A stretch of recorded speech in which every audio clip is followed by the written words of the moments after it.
नमस्कार, स्वागत है एक बार फिर से आपके अपने चैनल में। हरियाणा कर्मचारी से जुड़ी बड़ी खबर। हरियाणा कच्चे कर्मचारियों का नियमितीकरण, पुरानी पेंशन बहाली से जुड़ी खबर देखें तो देखते हैं पूरी जानकारी। जैसा कि आप देख सकते हैं, जो खबर है सभी है स्थायी कर्मचारी है। स्थायी कर्मचारी नौकरी की चाह में बैठे लाखों युवा बेरोजगार का विधानसभा चुनाव में होगा अहम रोल। हरियाणा में 15वीं विधानसभा के लिए चुनाव आगामी अक्टूबर में होने हैं। इसी चुनाव की गलियारे में बीच चर्चा होने की चर्चा हो रही है कि यूं मौजूदा भाजपा सरकार के 10 साल के कार्यों में उपलब्धियों में भाजपा वोट मांगेगी, मगर कांग्रेस, आप, जेजेपी और नेलो भी इस घोषणा पत्र में किए जाने वाले वादों पर वोट मांगेगी। तो इनसे सरकार 10 साल की नीतियां और विपक्षी दलों के वादों का अहम चुनावी मुद्दा कर्मचारी से संबंधित होगा, यानी कर्मचारियों से संबंधित मुद्दा होगा, जिसमें स्थायी कर्मचारी, अस्थायी कर्मचारी, नौकरी की इच्छा में बैठे लाखों युवा बेरोजगार शामिल है। गलियारों में कहा जा रहा है कि जो स्थायी कर्मचारी है वे पुरानी पेंशन जो स्कीम को लागू करने की मांग कर रहे थे। इस बारे में तत्कालीन मुख्यमंत्री मनोहर लाल ने अपना रुख स्पष्ट कर दिया कि पुरानी पेंशन स्कीम लागू नहीं होगी। हालांकि अफसरों की एक कमेटी जरूर गठित कर रखी है। हो सकता है कि कमेटी को बीच का रास्ता निकाल ले और स्थायी कर्मचारी उसे पसंद कर ले। यानी जो मुख्यमंत्री है मनोहर लाल खट्टर थे, उन्होंने कहा था कि जो पुरानी पेंशन स्कीम है वो लागू नहीं होगी, लेकिन जो कमेटी गठित की उससे उम्मीद है कि कोई बीच का रास्ता निकल जाए, जिससे उनकी जो स्थायी कर्मचारी उन्हें पसंद कर ले।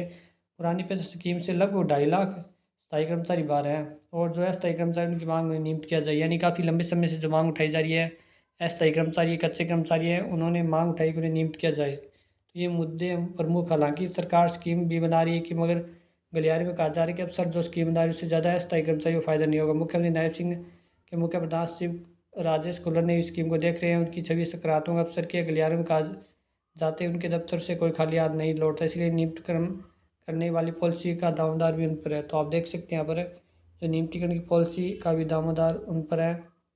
मगर यह मुख्यमंत्री नायब सिंह सैनी, उनके मुख्य प्रधान सचिव खुल्लर को देखना है कि इस नीति में कम से कम 1 लाख अस्थायी कर्मचारी नियुक्त होने चाहिए, यानी तब जाके यहाँ पर फ़ायदा मिलेगा। जो कच्चे कर्मचारी उन्हें 1 लाख जो है अस्थायी कर्मचारी उन्हें पक्का किया जाए, तभी आगामी विधानसभा इस पॉलिसी का कोई लाभ मिल सके। और कम से कम 5 साल जिन कर्मचारी अस्थायी तौर पर नौकरी करते हो गए उन्हें नियमित किया जाना चाहिए, चाहे वो आउटसोर्सिंग पॉलिसी पार्ट 1 के हो, चाहे आउटसोर्सिंग पॉलिसी पार्ट 2 के हो।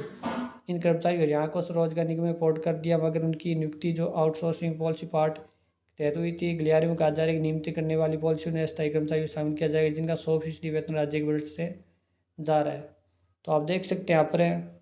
उम्मीद है कि जो अक्टूबर में आगामी विधानसभा चुनाव होने हैं, उससे जो प्रमुख मुद्दा रहेगा कर्मचारियों के नियमितीकरण का और जो पुरानी पेंशन बहाली का। उम्मीद है कि जो जो कच्चे कर्मचारी आप देख सकते हैं यहाँ पर है, बताया गया कि 2 लाख से ज़्यादा रिक्त पड़े खाली पदों पर भर्ती तेजी लाई जाएगी। अस्थायी कर्मचारी नियुक्त करने की नीति जो 2014 बनकर ना कर गए थे, उस नीति के तहत 45 अस्थायी कर्मचारी रेगुलर हो गए, मगर 10 साल की नौकरी करने वाले अस्थायी कर्मचारी में एक को भी रेगुलर नहीं किया गया, क्योंकि सरकार बदल गई। अब गलियारे में कहा जा रहा है कि उन्हें मौजूदा सरकारी से रेगुलाइजेशन पॉलिसी नहीं बनाई, जिससे 1 लाख से ज़्यादा अस्थायी कर्मचारी रेगुलर नहीं होंगे। तो कांग्रेस सरकार बनने पर ऐसी पॉलिसी बनाई जा सकती है। हुड्डा ने ये घोषणा कर रखी है। तो ये अपडेट जो आपके सामने शेयर करनी थी। मिलते हैं नेक्स्ट वीडियो।